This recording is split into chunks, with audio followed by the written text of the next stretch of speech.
Good morning students, कैसे हैं आप लोग। आशा अच्छे होंगे। आप लोगों की पढ़ाई अच्छी चल रही होगी। आप सब लोगों का एक बार फिर आपके अपने ऑनलाइन प्लेटफॉर्म प्रयाग अकेडमी में बहुत बहुत स्वागत है।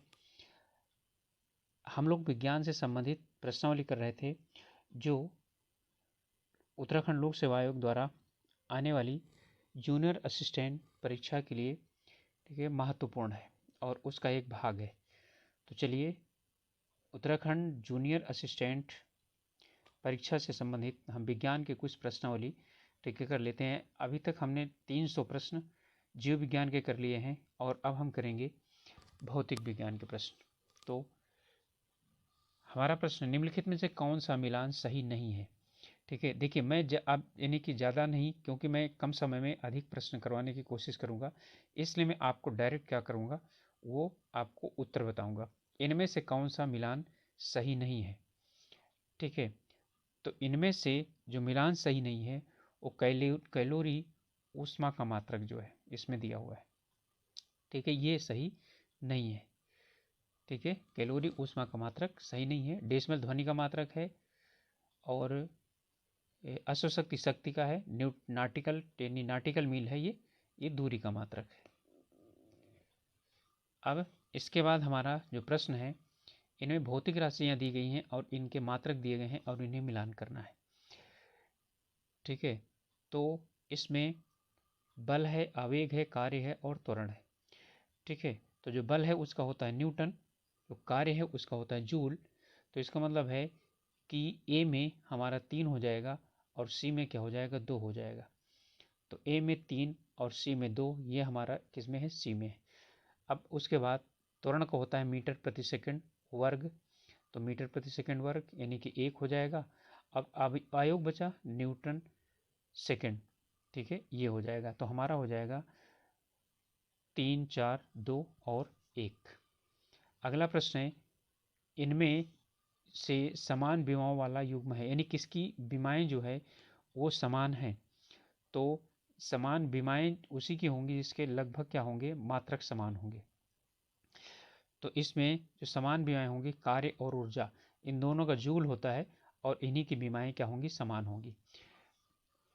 अगला प्रश्न है, इन कथनों को यानी कि देखते हैं और इसके बाद क्या है, इनमें से कौन सा कथन सही है। एक समतल में अनुपस्थित 3 सदिश कभी भी रिक्त सदिश का निर्माण नहीं कर सकते हैं।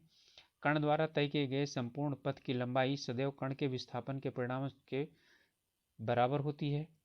ठीक है, और इसके बाद एक सदिश का परिमाण सदैव अदिश होता है और एक कण की औसत चाल समान समयांतराल के लिए या तो औसत वेग की परिमाण के बराबर होती है या तो फिर उससे क्या होती है, अधिक होती है। तो या तो 1 सही है या 2 सही है, 1 और 3 सही है या 1 और 3 और 4 सही है। तो इसमें जो पहला वाला है हमारा वो सही है। समतल में अनुपस्थित 3 सदिशों के जो है, इसमें सदिश कभी भी रिक्त सदिश का निर्माण नहीं कर सकते, जब सदिश हैं तो होगा ही। इस बाद है, एक सदिश का परिमाण सदैव क्या होता है, अदिश होता है, यानी मैग्नीट्यूड की बात कर रहा है, अदिश होता है। परिमाण सभी का अदिश होता है, वो चाहे जो कोई हो। और है, एक कण की औसत चाल समान समयांतराल के लिए या तो औसत वेग के परिमाण के बराबर होती है या तो उससे क्या होती है, अधिक होती है। ठीक है, कभी भी उससे क्या होती है, वो कम नहीं होती। औसत चाल की बात हो रही है। ठीक है, तो हमारा क्या हो जाएगा, 1, 3 और 4 सही है। बीमा MLT-2, ठीक है, ये किसकी होती है, तो ML2-2 होती है, ये बल की होती है। ठीक है, एक यात्री चलती गाड़ी में ₹5 का सिक्का उछालता है, यदि सिक्का उसके पीछे गिरता है तो रेलगाड़ी क्या हो रही है, यदि समान त्वरण से चल रही है तो क्या हो जाएगा, उसके हाथ में गिरेगा। तो यहाँ पर है, एक समान के त्वरण से ही चल रही है, ठीक है, जिसके कारण क्या हो रहा है, सिक्का पीछे गिरता है। एक समान मंदन से और एक समान चाल से चल रही है, एक समान वेग से चल रही है। ठीक है, एक समान वेग से चल रही होगी तो उसके हाथ में गिरेगा, एक समान त्वरण से चल रही होगी तो क्या हो जाएगा, जैसे ही यानी कि सिक्का उछाला जाएगा तो गाड़ी आगे बढ़ जाएगी, सिक्का पीछे रह जाएगा। तो हमारा उत्तर होगा ए। ठीक है, तो समझ में आ गया होगा कि जब यानी कि समान त्वरण से चल रहा होगा तो सिक्का पीछे गिरेगा, समान वेग से चल रही होगी तो क्या होगा, सिक्का हाथ में गिरेगा। अगला प्रश्न है, एक व्यक्ति फिसलने वाली लकड़ी की सीढ़ी के मध्य बिंदु पर खड़ा है। जब वह कमरे की छत तथा ऊर्ध्वाधर दीवार के बीच फिसलना आरंभ करता है, तब उसके मध्य बिंदु से फिसलने तक तय किया गया रास्ता क्या होगा? एक सीधी रेखा में होगा, दीर्घवृत्तीय रेखा में होगा, वृत्तीय मार्ग में होगा या परवलयाकार होगा। ठीक है, तो क्या होगा? वृत्तीय मार्ग होगा। ठीक है, वेग और समय ग्राफ की जो प्रवणता होती है वो क्या दर्शाती है? त्वरण को दर्शाती है। वेग और समय का जो संबंध होता है वो त्वरण से होता है। ठीक है, वेग और समय का ग्राफ क्या करता है? वो त्वरण को दर्शाता है। ठीक है, और विस्थापन और समय का जो है वो वेग को दर्शाता है। ठीक है, एक वस्तु विरामावस्था से आरंभ होकर के अचर त्वरण से सीधी रेखा में चलती है। निम्नलिखित में से कौन सा ग्राफ, यानी सीधी रेखा में क्या होती है? अचर वेग से चलती है, तो इनमें से कौन सा ग्राफ क्या होगा? इसमें से ग्राफ दूरी तथा चाल में परिवर्तन को दर्शाता है। विरामावस्था से चलती है तो इसका मतलब क्या है? यानी जीरो से यानी शुरुआत करेगी वो, तो यहाँ से यानी कि ये हमें ये वेग और क्या है? ये समय है। ठीक है, वेग और समय इसमें से कौन दर्शाएगा? ये तो दर्शाएगा नहीं। ठीक है, ये समान त्वरण की बात कर रहा है। ठीक है, ओके, हमारा ये दर्शाएगा यहाँ जीरो से, और ये क्या होता है? आगे चल करके क्या होता है? यानी कि समान विरामावस्था से शुरुआत हो रहा है तो जीरो से, और अचर त्वरण से चल रहा है तो क्या हो जाएगा? इधर की तरफ हो जाएगा। चलिए, अगला है एक वस्तु असमान वेग तथा समान त्वरण से गतिशील है। उसका वेग जो है ना असमान है, लेकिन त्वरण क्या है? वो समान है। तो इसमें जो कह रहा है उसमें क्या होगा? तो इसमें विस्थापन और समय ग्राफ क्या होगा? अरेखीय होगा। अरेखीय का मतलब सीधी रेखा नहीं होगा। ठीक है, वो क्या होगा? दूसरी तरीके का होगा। एक लकड़ी और लोहे की समान त्रिज्या की गोलियों को निर्वात में समान ऊंचाई से छोड़ा जाता है। दोनों गोलियों का पृथ्वी पर पहुंचने का समय क्या होगा? बराबर होगा। ठीक है, अब इसमें कह रहा है लगभग बराबर, बिल्कुल बराबर, और शून्य और ये, तो क्या हो जाएगा? बिल्कुल बराबर होगा। तो हमारा यानी कि क्योंकि उसके द्रव्यमान पर नहीं निर्भर करता है जो नीचे आने का समय है, समय द्रव्यमान पर निर्भर नहीं करता है। अब अगला है कि इनमें से कौन सा सत्य क्या है? असत्य है। एक वस्तु में शून्य वेग तथा स्थिर त्वरण हो सकता है। ठीक है, ये बिल्कुल सही है। शून्य वेग हो, वेग शून्य हो और त्वरण क्या हो? स्थिर हो। वेग शून्य हो सकता है, यदि विस्थापन शून्य हो गया तो वेग शून्य हो जाएगा। एक वस्तु में नियत वेग तथा परिवर्तित चाल हो सकती है। वेग और चाल जो है ना, ये दोनों अलग अलग है। तो वेग और चाल जो है ये एक साथ क्या हो सकते हैं? ठीक है, संबंधित हैं, तो यही वाला गलत होगा। एक वस्तु में नियत चाल और परिवर्तित वेग हो सकते हैं। ठीक है, ये बिल्कुल हो सकते हैं। जब त्वरण स्थिर होता है तो वस्तु के वेग की दिशा क्या हो जाती है? बदल सकती है। बिल्कुल वृत्तिगत यानी वृत्तीय पथ पर गति करते हुए यही होता है। अगला प्रश्न है, एक गेंद को ऊर्ध्वाधर फेंका जाता है ऊपर की ओर, यह प्रक्षेप पथ बनाती हुई पृथ्वी पर पहुंचती है। तब निम्नलिखित में से कौन स्थिर होगा? गतिज ऊर्जा, गेंद की चाल, वेग का क्षैतिज घटक या वेग का ऊर्ध्व घटक। ठीक है, इसमें प्रक्षेप का पथ बनाते हुए क्या होती है? यानी कि वो इस तरह से जाती हुई है और यहाँ पर आकर के गिरती है। तो इसमें से स्थिर कौन सा होगा? तो स्थिर होगा वेग का क्षैतिज घटक। ठीक है, क्षैतिज घटक है ये, और यही उसको क्या करता है? नीचे की तरफ लेकर के आता है। इनमें से सुमेलित करना है विलियर्ड्स गेम की गति, उड़ने वाला कीट की गति, मुक्त रूप से गिरती हुई वस्तु। तो अब इनको मिलाना है, एक आयामी गति, दो आयामी गति और त्रिआयामी गति। ठीक है, यानी कि जो आयाम है, ठीक है, एक आयाम, दो आयाम और त्रिआयाम। तो यहाँ पर इनको बताना है कि किसमें कौन कौन सी क्या होगी? पाई जाएगी। ठीक है, तो विलियर्ड्स की गेंद में क्या होगी? गति जो होती है वो दो आयामी होगी। ठीक है, उड़ने वाली कीट की जो गति होगी वो त्रिआयामी होगी। मुक्त रूप से गिरती हुई वस्तु की गति क्या होगी? एक आयामी होगी, वो ठीक नीचे की तरफ आएगी, कहीं और नहीं जाएगी। ठीक है, विलियर्ड्स की गेंद जो है ना, विलियर्ड्स में टक्कर मारी जाएगी तो सरफेस पर क्या होती है? फिसलती हुई जाती है। ठीक है, तो उसमें द्विआयामी गति होती है। तो हमारा हो जाएगा 2 3 1 हो जाएगा। एक लघु वर्षा बूंद वर्षा की बूंद वायु से होते हुई गिरती है, उसका वेग बढ़ता जाता है, वेग घटता जाता है, उसका वेग कुछ समय के लिए बढ़ता है फिर एक समान हो जाता है, कुछ समय के लिए स्थिर वेग से गिरती है और तब उसका वेग क्या हो जाता है, बढ़ जाता है। तो इसमें जो उत्तर होगा वो है कि उसका वेग कुछ समय के लिए क्या होता है, बढ़ता है और फिर वो एक समान वेग से क्या होती है, नीचे आती है, क्योंकि उस पर यानी उत्क्षेप बल ऊपर की तरफ कार्य करना शुरू कर देता है। 4 कार हैं ए बी सी डी एक समतल सड़क पर चल रही हैं, इनके दूरी समय ग्राफ को इसमें दर्शाया गया है। ठीक है, अब यहाँ पर है ये ए ये है, बी ये है, सी ये है और ये क्या है, डी है। अब इसमें अब हमें जो दे रहा है वो कह रहा है कि इसमें बताना है, हमारे पास 4 ऑप्शंस हैं, कार ए डी से ज़्यादा तेज है, कार बी धीमी है, कार डी ए से ज़्यादा तेज है या कार सी धीमी है। ठीक है, तो यहाँ पर यह है कि इसे हम फिर से एक बार देख सकते हैं। तो यहाँ पर शुरुआत क्या हुआ है, यानी कि ए यहाँ पर है, डी यहाँ पर है, सी यहाँ पर है। ठीक है, तो जो ए कार है ना, ए कार डी से तेज नहीं है, ए कार डी से धीमी है।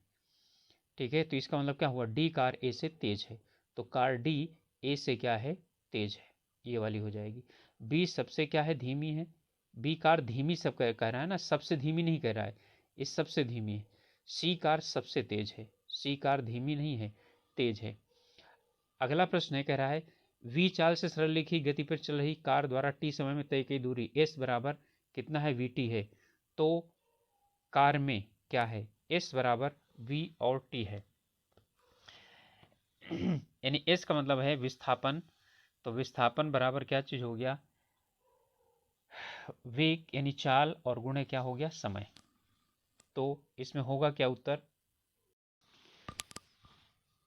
क्या इसमें एक समान त्वरण है या असमान त्वरण है या एक समान वेग है या असमान वेग है। तो इसमें जो हमारा होगा वो होगा, ठीक है, इसमें जो डी है, सॉरी, इसमें यह एक यानी एक समान वेग से क्या हो रहा है, वो गतिशील है, ये है एस बराबर क्या है, वी और टी है। ठीक है, एक सेकंड, इस प्रश्न को हम एक बार और देख लेते हैं। इस वाले प्रश्न को देखते हैं, यहाँ सी है, यहाँ डी है, यहाँ ए है, यहाँ बी है, दो तीनों क्या हो, इन चारों एक जगह चलती हैं। तो यहाँ जो दिया हुआ है ना, बी धीमी है, तो कार बी धीमी है, ये मुझे लगता है यही वाला आंसर होगा। ठीक है, कार डी कार ए से ज़्यादा तेज है, वैसे ये भी हमारा क्या चीज़ है, आंसर है। ठीक है, तो वैसे मेरे अनुसार क्या है, यही हमको रखना है कि जो कार जो है, यानी कि ये वाला, तो मुझे थोड़ा सा कन्फ्यूजन हुआ था, तो लेकिन फिर भी यही है, कार डी जो है ना, कार ए से ज़्यादा तेज है, कार डी जो है कार ए से ज़्यादा तेज है। बी सबसे धीमी यदि ये हो जाता तो अब हमारा उत्तर हो जाता। ठीक है, तो फिलहाल वैसे मुझे जो कन्फ्यूजन था वो मैंने बता दिया आपको, वही हमारा सही होगा आंसर। वॉशिंग मशीन किस सिद्धांत पर कार्य करती है, तो ठीक है, दो अपकेंद्र बल या अभिकेंद्र बल, सेंट्रीफ्यूगल या सेंट्रीपिटल। तो ये क्या करता है, अपकेंद्री बल के आधार पर कार्य करता है। ठीक है, और वो जो उसमें निकालने वाला वो जो होता है, मक्खन निकालने वाली मशीन होती है, वो भी अपकेंद्री बल के आधार पर कार्य करती है। न्यूटन का पहला गति नियम संकल्पना देता है किसकी, जड़त्व की संकल्पना देता है। ठीक है, ओके, दूसरा क्या करता है, वो संवेग की संकल्पना प्रदान करता है। अब किस बल के कारण दूध को मथने पर क्रीम अलग हो जाता है, संसंजक बल, अपकेंद्री बल, गुरुत्वाकर्षण बल या अभिकेंद्री बल। तो अभी अभी मैंने कहा था अपकेंद्री बल, तो वहाँ पर क्या है, अपकेंद्र बल, इसी को ही मैंने ऊपर बताया था कि दूध से क्रीम निकालने पर क्या होता है, अपकेंद्री बल कार्य करता है। एक व्यक्ति पूर्णतः चिकने फर्श पर क्षैतिज समतल के मध्य में विराम स्थिति में है, न्यूटन के किस या किन नियमों का उपयोग करके वह अपने आप को तट तक ला सकता है। बिल्कुल चिकने बर्फ पर है, फिसल सकता है, लेकिन अभी वो विराम यानी विराम स्थिति में है। तो क्या पहले नियम के अनुसार, दूसरे नियम के अनुसार, तीसरे नियम के अनुसार, या पहले दूसरे तीसरे गति के अनुसार, तीनों नियम के अनुसार, तो वो किसके तीसरे नियम के अनुसार आ सकता है।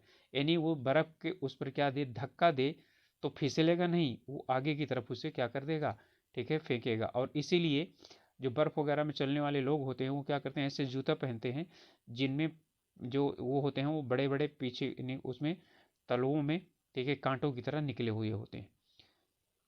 द्रव्यमान, समान द्रव्यमान की वस्तु यानी धातु की गेंद रबड़ को समान ऊंचाई से गिराया जाता है। फर्श से टकराने के बाद रबड़ गेंद धातु से अधिक उछलती है, कारण क्या चीज है।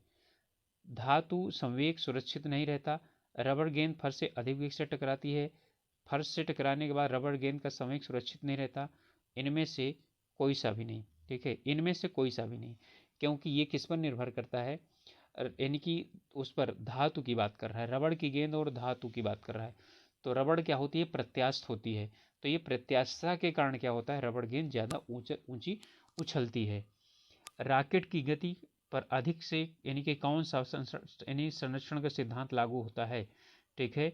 तो इसमें द्रव्यमान संरक्षण, ऊर्जा संरक्षण, रेखीय संवेग संरक्षण या कोणीय संवेग संरक्षण, ठीक है, लागू होता है। तो उसमें रेखीय संवेग संरक्षण का नियम लागू होता है। रॉकेट गति संवेग संरक्षण के आधार पर क्या होती है, और वो भी रेखीय संरक्षण, तभी वो रेखी जाती है, ठीक है। अगला है, पहिए में बॉल बेरिंग किस लिए करती है, ये घर्षण को कम करती है, ठीक है। अच्छा, बॉल बेरिंग जो है ना, इसमें दिया हुआ है घर्षण को कम तो करती है, लेकिन यहाँ पर यह है कि जो बॉल बेरिंग है वो जो गतिज घर्षण है उसे लोटनिक घर्षण में क्या कर देती है, बदल देती है, ठीक है, जिससे कारण क्या हो जाता है, घर्षण कम हो जाता है। अगला प्रश्न है, फ्रिक्शन कोण और रिपोज कोण निम्नलिखित में से, ठीक है, निम्नलिखित में से किस रूप में होता है। तो ये किस रूप में होता है, इसमें है एक दूसरे के समान होते हैं। फ्रिक्शन कोण और रिपोज कोण, ये इनमें से दोनों एक क्या होते हैं, एक दूसरे के समान होते हैं। अगला प्रश्न है, लंबी कूद लगाने वाले खिलाड़ी पहले दौड़ते क्यों हैं, ठीक है। जब पेनी पहले से दौड़ करके आते हैं तो क्या हो जाता है, उसमें गति जड़त्व तो प्राप्त हो जाता है, यानी जितनी तेजी के साथ वो क्या करेंगे, आगे की तरफ दौड़ रहे होते हैं, तो पृथ्वी पर वो क्या करेंगे, ठीक है, यानी दौड़ते हुए जाएंगे, तो जैसे दौड़ते हुए उछाल भरेंगे तो वो जो गति है उनको पहले से मिल रही गति आगे लेकर के जाएगी। अगला है, रेल की पटरियों के किनारे यानी कि रेल की पटरियां किनारों की तरफ मुड़ी होती हैं, कारण क्या है, क्यों मुड़ी होती हैं।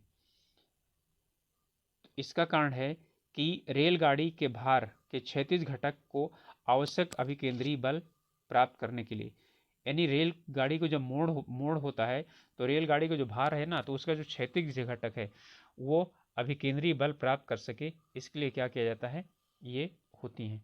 जब एक गतिमान कार को अचानक रोका जाता है तो कार में बैठे यात्री किस कारण आगे की तरफ झुक जाते हैं, तो किसके कारण झुक जाते हैं, वो गतिज यानी कि इसमें जो है जड़त्व के कारण, ठीक है, गति जड़त्व, क्योंकि चल रही होते हैं ना, ठीक है, तो गति का जड़त्व उसमें पाया जाता है।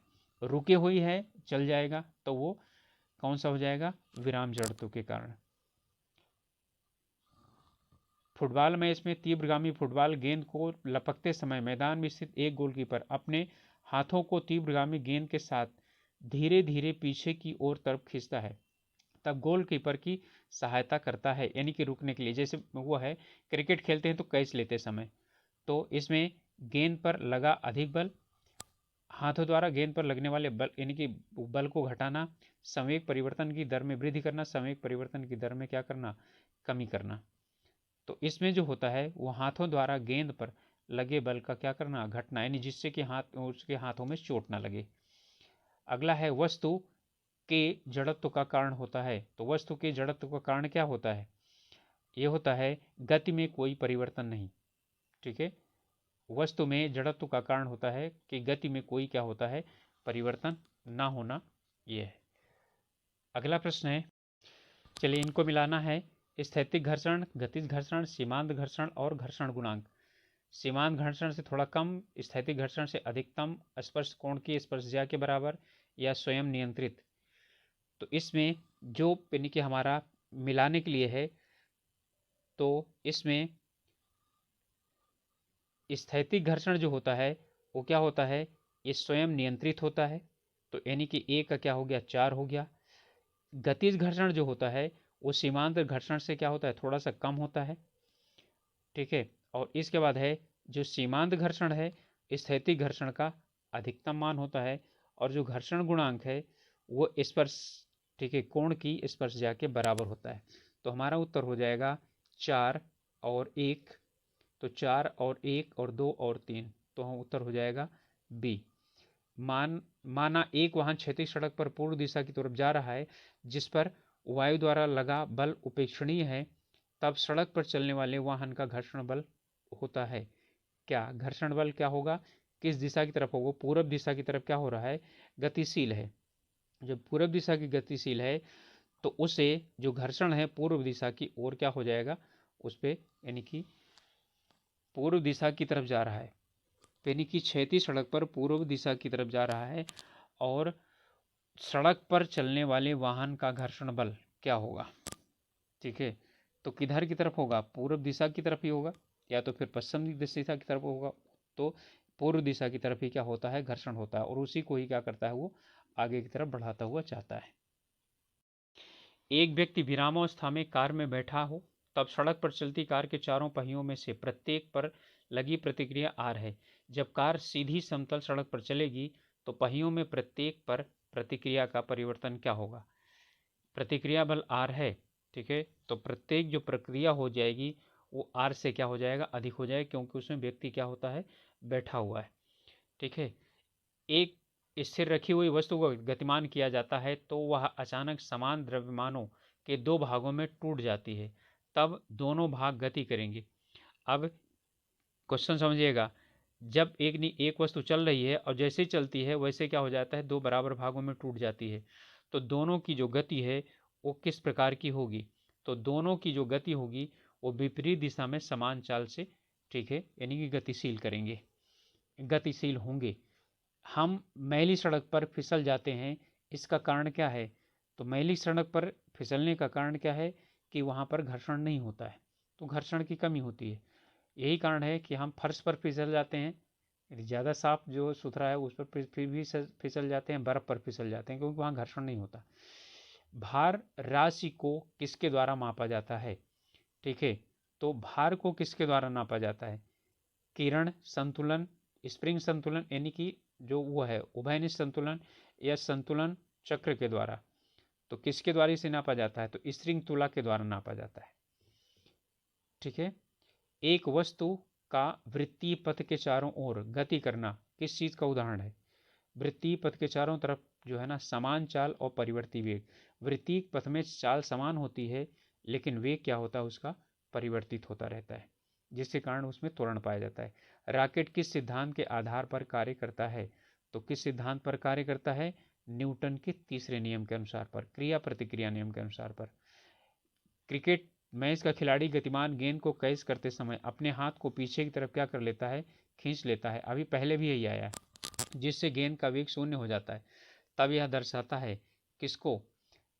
गति का प्रथम द्वितीय तृतीय नियम या ऊर्जा के संरक्षण नियम को। तो ये सीखिए किसको दर्शाता है? न्यूटन के गति संबंधी द्वितीय नियम को दर्शाता है। अगला प्रश्न है,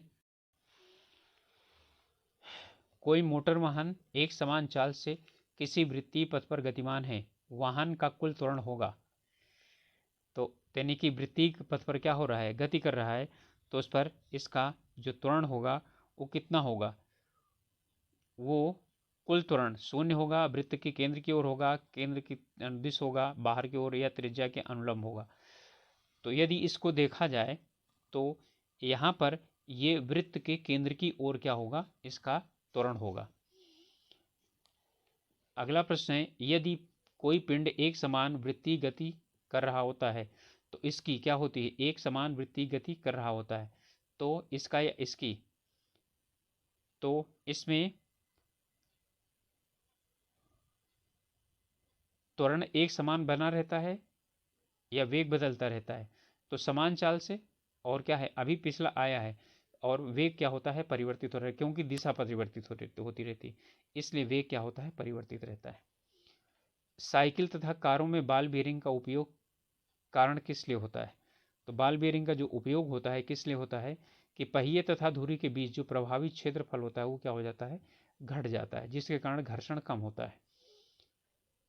पृथ्वी के गुरुत्व के कारण त्वरण घटता है यदि पृथ्वी की सतह से ऊपर की ओर जाते हैं, भूमध्य रेखा से ध्रुवों की ओर जाते हैं, पृथ्वी के घूर्णन की गति बढ़ती है, हम पृथ्वी की सतह से नीचे की ओर जाते हैं। तो इनमें कौन सा यानी कि सही है? तो इसमें यह है कि जब हम पृथ्वी की सतह से ऊपर जाते हैं तो भी जी का मान, गुरुत्वीय त्वरण का मान घटता है। ठीक है, पृथ्वी की घूर्णन गति बढ़ती है तो भी है। ठीक है, यदि हम पृथ्वी की सतह से नीचे की ओर जाते हैं तो भी क्या होता है, घटता है। लेकिन यदि हम भूमध्य रेखा से ध्रुवों की तरफ जाते हैं तो ध्रुवों पर गुरुत्वीय त्वरण का मान अधिक होता है और भूमध्य रेखा पर क्या होता है, सबसे कम होता है। यानी पृथ्वी पर जहाँ तक देखा जाए तो ध्रुवों की तरफ बढ़ेंगे तो बढ़ता जाएगा, घटेगा नहीं। ध्रुवों से भूमध्य रेखा की तरफ आएगा तो घटेगा। तो 1, 3 और 4 हमारा क्या हो जाएगा, उत्तर हो जाएगा। तो 1, 3 और 4 उत्तर हो जाएगा बी। लान रोलर यानी कि जिससे कि लान को क्या किया जाता है, सब वो वहाँ का घास काटी जाती है, धक्का देने की तुलना में उसे खींचना आसान होता है। कारण क्या है, ढकेलने पर आभास बढ़ जाता है, जिससे घर्षण गुणांक भी क्या हो जाता है, बढ़ जाता है। ठीक है, इसमें ये दोनों सही है। ठीक है, क्योंकि घर्षण गुणांक बढ़ जाएगा तो जिसके कारण क्या हो जाएगा, उसमें बल ज़्यादा लगाने पड़ेगा। ठीक है, तो ए और आर दोनों सत्य हैं और ये इसकी क्या करता है, सही व्याख्या करता है। चलिए अगला प्रश्न है, जब भू स्थिर उपग्रह छोड़ा जाता है तब यह गति करता है। ठीक है, भू स्थिर उपग्रह की बात कर रहा है तो भू स्थिर उपग्रह कहाँ पर गति करता है, भूमध्य रेखा के में, यानी भूमध्य रेखा में पश्चिम से पूर्व की ओर। ठीक है, गति करता है, जिसके कारण क्या होता है, पृथ्वी भी पश्चिम से पूर्व की ओर गति करती है ना, जिसके कारण भू स्थिर यानी एक स्थान के ऊपर ही वो क्या होता है, हमेशा स्थिर रहता है। और भू स्थिर उपग्रह का जो आवर्तकाल होता है वो 24 घंटे होता है। इनमें से हमें क्या करना है, मिलाना है। ठीक है, यानी कि सुमेलित करना है। वस्तु का भार अधिकतम होगा, वस्तु का भार घटता है, वस्तु का भार बढ़ता है और इसके बाद है वस्तु का भार शून्य होता है। ठीक है, तो कहाँ पर है,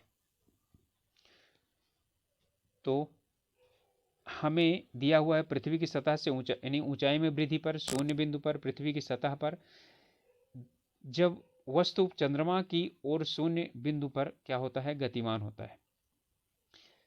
तो इसमें जो हमारा होगा वो ये होगा कि वस्तु का भार क्या होता है, अधिकतम होता है। कब होता है, पृथ्वी की सतह पर अधिकतम होता है। ठीक है, इसके बाद वस्तु का भार घटता है जब पृथ्वी की सतह से ऊपर जाते हैं, अभी पीछे आया है। और है वस्तु का भार बढ़ता है, तो वस्तु का भार कब बढ़ेगा, जब क्या हो जाएगा, जब वस्तु चंद्रमा की ओर शून्य बिंदु पर क्या होता है, गतिमान होता है। और वस्तु का भार शून्य है तो कहाँ पर, शून्य बिंदु पर। ठीक है, तो हमारा जो उत्तर हो जाएगा वो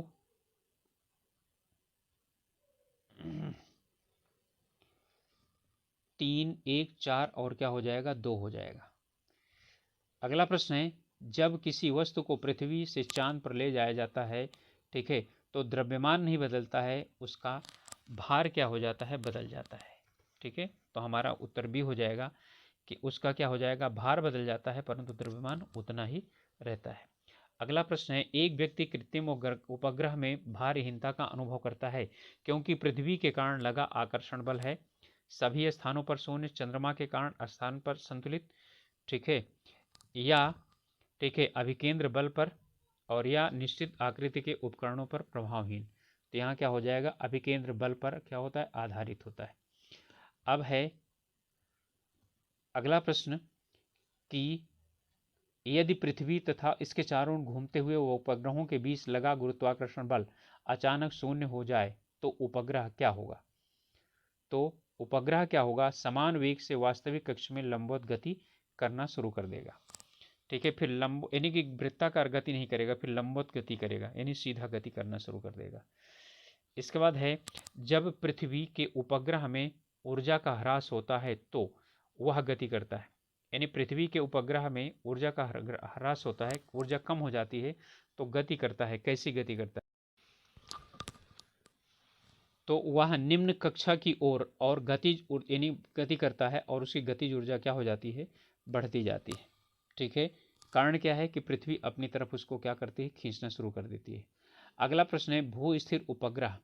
भू स्थिर उपग्रह, ठीक है, वो यानी कि अभी पिछले यानी पीछे पिछले तरफ आया है इसका, तो ये क्या होता है, इसकी घूर्णन गति दिशा पश्चिम से पूर्व की ओर होती है और 24 घंटे होती है। इनमें से कौन सा कथन सत्य है? अब कौन सा कथन सत्य है? इसमें कह रहा है ध्रुवों पर जी का मान अक्षों से अधिक होता है। ये अभी मैं पीछे आप लोगों को बता चुका हूँ। जब एक पत्थर के टुकड़े को चंद्रमा से पृथ्वी की ओर फेंका जाता है तब इसके द्रव्यमान परिवर्तन होता है। चंद्रमा की तुलना में पृथ्वी शक्तिशाली गुरुत्वाकर्षण बल से उसको अपनी तरफ क्या करती है, खींचती है। ठीक है, तो इसमें क्या है, ए जो है वो क्या है, गलत है कि यानी इसके द्रव्यमान में परिवर्तन होता है, ऐसा कुछ नहीं है, द्रव्यमान समान रहता है। ठीक है, लेकिन आर क्या है, वो सही है। ठीक है, यानी कि पृथ्वी का गुरुत्वाकर्षण बल ज्यादा होता है, चंद्रमा का कम, लेकिन द्रव्यमान समान रहता है, भार परिवर्तित होता है। तो उपग्रहों का उपयोग भू स्थिर कक्षा में दूर संचार रिले को रखने में होता है। एक कक्षा में उपग्रह क्या कहलाता है? कक्षा भू समकालिक, कक्षा वृत्ताकार, कक्षा पृथ्वी के अक्षों पर स्थित, या कक्षा 22,236 किलोमीटर की ऊंचाई पर। इनमें कौन सा क्या है, यानी कि सही है? संचार उपग्रह की बात कर रहा है। ठीक है, तो जो संचार उपग्रह है वो भू समकालिक यानी कि जियो सिंक्रोनस यानी कक्षा में होता है। ठीक है, और उसकी जो वो वृत्ताकार वो गति करता है, और वो लगभग जो है ये 22,000, ठीक है, 236 किलोमीटर की ऊंचाई पर होता है। तो हमारा उत्तर हो जाएगा 1, 2 और क्या, 4।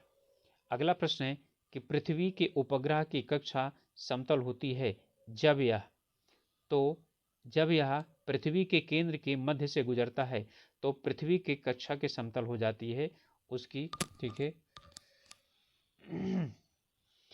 इसके बाद अगला प्रश्न है दो उपग्रह पृथ्वी के चारों ओर समान वृत्तीय पथ पर गति करते हैं, तब उनके समान होने का प्रतिबंध क्या है? द्रव्यमान, कोणीय संवेग, गतिज ऊर्जा और चाल। ठीक है, तो उनका जो है वो, उनकी चाल क्या होगी, वो समान होनी चाहिए। ठीक है, तभी जो है वो क्या हो जाएंगे, यानी कि वो समान होंगे। अगला प्रश्न है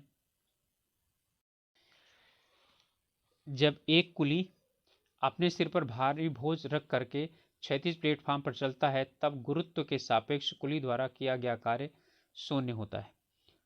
इनको ध्यान से समझना है। ठीक है, फिर इसके बाद कह रहा है कि ये बिल्कुल सही है। चलिए मैं साथ साथ आपको बताते चला जाता हूं, क्योंकि गुरुत्व के यानी वो नीचे से ऊपर नहीं उठाता, बल्कि क्या होता है, गुरुत्व के लंबवत चल रहा होता है, इसलिए लंबवत चलने पर कोई कार्य नहीं करता है। ठीक है, तो थीटा जो है वो 90 डिग्री होते हैं, तो कास 90 का मान शून्य होता है। जब एक उपग्रह पृथ्वी के चारों ओर वृत्तीय कक्षा में घूमता है तब गुरुत्वाकर्षण बल द्वारा उपग्रह का किया गया कार्य क्या होता है, वो शून्य होता है। ठीक है, तो अब ये सही है या गलत है? तो ये वाला भी क्या है, बिल्कुल सही है। यदि कार्य जो है ना शून्य नहीं होता तो पृथ्वी पर क्या हो जाता, टकरा जाता, गिर जाता। जब एक वस्तु गुरुत्व के अंतर्गत मुक्त रूप से गिरती है तब गुरुत्व द्वारा किया गया कार्य ऋणात्मक होता है। ठीक है, और ये हमारा क्या हो जाएगा, बिल्कुल गलत होता है। ये ऋणात्मक नहीं होता है, धनात्मक होता है। जब नीचे से ऊपर फेंकी जाती है तो कार्य ऋणात्मक होता है। कार्य एक सदिश राशि है, सॉरी अदिश राशि है, तो कार्य एक अदिश राशि है, ये भी सही है। तो हमारा उत्तर हो गया कौन सा, 1, 2 और 4 सही है। कौन सी अवस्था में स्थितिज ऊर्जा घटती है? स्प्रिंग को संपीड़ित करने पर नहीं, इसमें स्थितिज ऊर्जा बढ़ेगी। स्प्रिंग को खींचने पर, ठीक है, तो इसमें यदि खींचा जाएगा तो क्या चीज जाएगा, बढ़ेगी या घटेगी? तो इसमें जो है स्थिर ऊर्जा भी क्या हो जाएगी, ये बढ़ेगी, खींचा जाएगा तो। गुरुत्वाकर्षण बल के विरुद्ध वस्तु की गति करने पर तो गति क्या हो रही है, कम हो रही है, और स्थितिज ऊर्जा जो है बढ़ेगी, गतिज ऊर्जा उसकी क्या हो जाएगी, घटेगी। पानी में हवा का बुलबुला उठने पर, तो पानी का जब हवा, पानी में हवा का बुलबुला जब ऊपर की तरफ उठता है, ठीक है, तो उसकी स्थितिज ऊर्जा क्या होती है, वो घटती जाती है। ठीक है, क्योंकि उसका आकार क्या होता है, बढ़ता जाता है। ठीक है, तो अब इसमें जो हमारा उत्तर है वो क्या हो जाएगा, केवल 4। तो हमारा उत्तर होगा बी, केवल 4।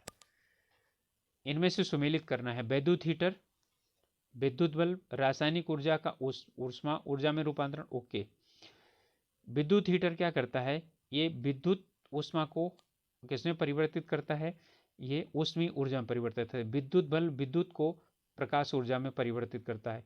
कोयले को जलाने पर, ठीक है, ये जो है रासायनिक ऊर्जा को ऊष्मीय ऊर्जा में परिवर्तित करता है। भाप इंजन जो है ये हमारा ऊष्मीय ऊर्जा को यांत्रिक ऊर्जा में परिवर्तित करता है। ठीक है, तो अब देखो वैद्युत हीटर वो क्या करता है, वैद्युत ऊर्जा को ऊष्मीय ऊर्जा में, नहीं 4 हो गया। बल्ब जो है वो क्या करता है, वैद्युत ऊर्जा को प्रकाश ऊर्जा में, तो 4 और 3 हो गया हमारा ये। और इसके बाद यानी कि ये तो भाप इंजन तो जानते ही हैं, तो भाप इंजन क्या करता है, वो ऊष्मीय ऊर्जा को यांत्रिक ऊर्जा में भाप चलाने के कार्य आता है। तो ये हो गया, तो 4 3 2 1 हमारा उत्तर हो जाएगा।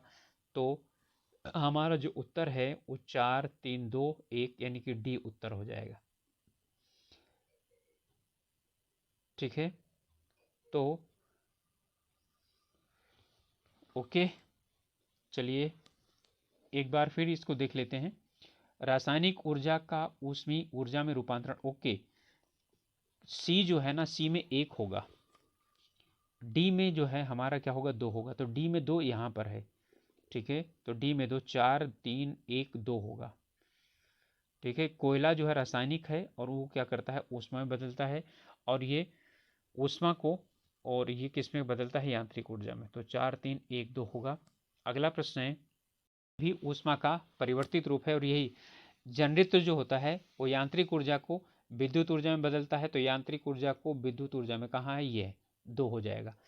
माइक्रोफोन ध्वनि ऊर्जा को विद्युत ऊर्जा में बदलता है, तो ध्वनि ऊर्जा को विद्युत ऊर्जा में बदलता है। तो ध्वनि ऊर्जा को विद्युत ऊर्जा में, तो 1 हो जाएगा। 2 हो गया, 1 हो गया। लाउड स्पीकर, ये जो वैद्युत ऊर्जा है उसे ध्वनि ऊर्जा में परिवर्तित करता है, तो वैद्युत ऊर्जा को ध्वनि ऊर्जा में, तो 4 हो गया। और संगीत यंत्र क्या करते हैं, आप समझ ही गए होंगे। ठीक है, यांत्रिक ऊर्जा को ध्वनि ऊर्जा में परिवर्तित करता है, ये हो जाएगा। तो हमारा क्या हो जाएगा, 2 1 और 4 और 3। तो 2 1 4 3 कहाँ पर होगा, बी में। 2 1 4 और 3 हो जाएगा। अगला प्रश्न है, यदि वस्तु का द्रव्यमान 2 गुना है तब गतिज ऊर्जा 2 गुनी होगी। यदि वस्तु का वेग या रेखीय संवेग 2 गुना है तो वस्तु का गतिज ऊर्जा प्रारंभिक ऊर्जा से 4 गुनी होगी। इनमें से कौन सा सत्य है। तो इनमें से हमारा जो सत्य है वो दोनों सही है, क्योंकि जो गतिज ऊर्जा होती है वो हाफ एम वी स्क्वायर होती है। एम 2 गुना हुआ तो 2 गुना होगी, और वी स्क्वायर यानी कि वी का वर्ग यानी वी 2 गुना है तो क्या हो जाएगी, 4 गुना हो जाएगी। तो बिल्कुल दोनों सही है। अगला है, इनमें से अप्रत्यास्थ संघट्ट का गुण दर्शाता है। संवेग संरक्षित होता है, कुल ऊर्जा संरक्षित होती है, गतिज ऊर्जा संरक्षित रहती है, सभी बल प्राकृतिक संरक्षित होने चाहिए। ठीक है, इनमें कौन सा क्या है, सही है। तो इन्हीं जो अप्रत्यास्थ संघट्ट होता है उसमें संवेग संरक्षित रहता है और कुल ऊर्जा संरक्षित रहती है। तो हमारा उत्तर हो जाएगा 1 और 2। अगला है, जब एक वस्तु मुक्त रूप से पृथ्वी पर गिरती है तो इसकी कुल ऊर्जा होगी। तो कुल ऊर्जा जो होती है वो क्या रहती है, स्थिर रहती है, कहीं पर भी है। चाहे ऊर्जा के संरक्षण नियम में जो ऊर्जा होती है वो परिवर्तन होती है, लेकिन कुल ऊर्जा स्थिर रहती है। तो हमारा क्या हो जाएगा, सी उत्तर हो जाएगा। एक वस्तु h ऊंचाई से गिराई जाती है बाद में, ठीक है, वो h/2 ऊंचाई तक से गिराई जाती है। इसमें क्या होगा, कह रहा है कि एक वस्तु h ऊंचाई से गिराई जाती है बाद में उसे h/2 यानी आधी ऊंचाई तक गिरती है। तो इसमें क्या होगा, केवल स्थिर ऊर्जा, केवल गतिज ऊर्जा, आधी की स्थिर ऊर्जा तथा गतिज ऊर्जा, और आगे दिया हुआ है अधिक गतिज ऊर्जा और कम स्थित ऊर्जा। ठीक है, तो इसमें H2 तक उठाई यानी गिराई जाती है, आधे रास्ते तक है, तो आधी स्थितिज ऊर्जा और आधी गतिज ऊर्जा होगी। तो स्टूडेंट्स ये थे, ठीक है, कुछ प्रश्न हैं, और जो है इसमें थोड़ा सा समय इसलिए लगा क्योंकि इसमें यानी कि मैं सोच रहा हूँ कि जो फिजिक्स के हैं वो 2 वीडियो में आप लोगों को क्या करवा दिया जाए, प्रोवाइड करवा दिया जाए। इसलिए आप लोग थोड़ा सा मैनेज करने की कोशिश कीजिएगा, 1-2 बार देख लीजिएगा, आप लोगों को अच्छी तरीके से समझ में आ जाएगा। तो आप लोगों से रिक्वेस्ट है कि आप लोग यदि अभी तक चैनल को सब्सक्राइब नहीं किए हैं तो प्लीज़ सब्सक्राइब कीजिए, साथ ही साथ अपने ग्रुप्स में शेयर कीजिए और अपनी परीक्षा की तैयारी अच्छी तरह से कीजिए। ठीक है, तो मिलते हैं अगले वीडियो में, तब तक के लिए अपने स्वास्थ्य का ध्यान रखिए, पढ़ाई अच्छे से कीजिए। All the best.